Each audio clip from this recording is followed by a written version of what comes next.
शुरू 80 शब्द प्रति मिनट। अध्यक्ष महोदय, वित्त मंत्री जी ने जो बिल पेश किया है मैं उसका समर्थन करता हूं।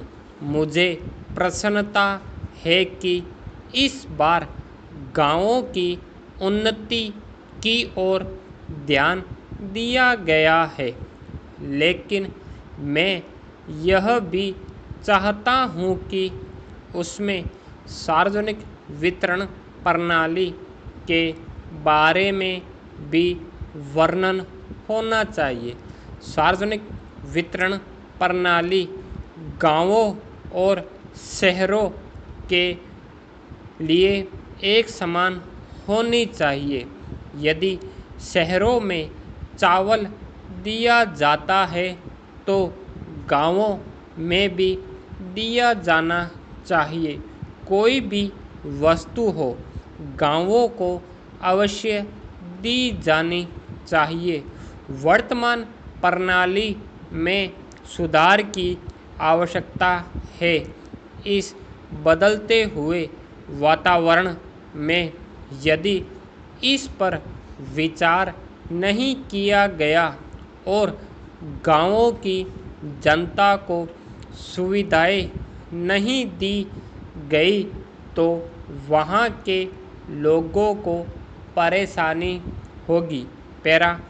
अध्यक्ष महोदय, मैं गांव का रहने वाला हूं।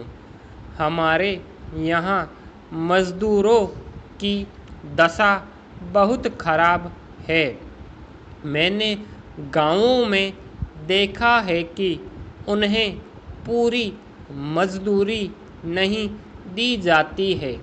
सरकार की तरफ से जो मजदूरी निर्धारित की गई है वह भी उन्हें नहीं दी जा रही है। इसलिए उनको निर्धारित मजदूरी दिलाने के लिए प्रयत्न किया जाना चाहिए। जो व्यक्ति मजदूरों को निर्धारित मजदूरी न दे उसके खिलाफ कड़ी कार्यवाही की जानी चाहिए। यदि इस संबंध में कदम नहीं उठाया जाएगा तो जनता का भरोसा उठ जाएगा। आज हमारे देश के करोड़ों लोग ऐसी स्थिति में रहते हैं जिसमें कि उनको सही ढंग से भोजन नहीं मिलता, कपड़ा नहीं मिलता, पढ़ाई का कोई सवाल नहीं है और दवाइयों की कोई व्यवस्था नहीं है। उनके रहने के लिए कोई मकान नहीं है। जहां इस प्रकार की व्यवस्था चल रही हो वहां पर समाज में शांति कैसे रह सकती है। यदि यही स्थिति रही तो देश में लोकतंत्र खतरे में पड़ सकता है। जहां आज हम सामाजिक समानता या राजनीतिक समानता की बात करते हैं वहां पर आर्थिक समानता के बारे में भी हमें सोचना चाहिए। प्रत्येक व्यक्ति को उसकी आवश्यकता के अनुसार सही साधन मिलने चाहिए, उसे धन मिलना चाहिए।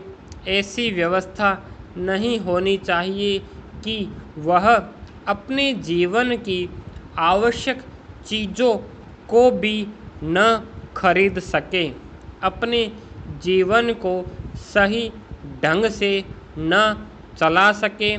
जहां आप आय पर सीमा लगाएं, वहां खर्च पर भी आपको रोक लगानी चाहिए।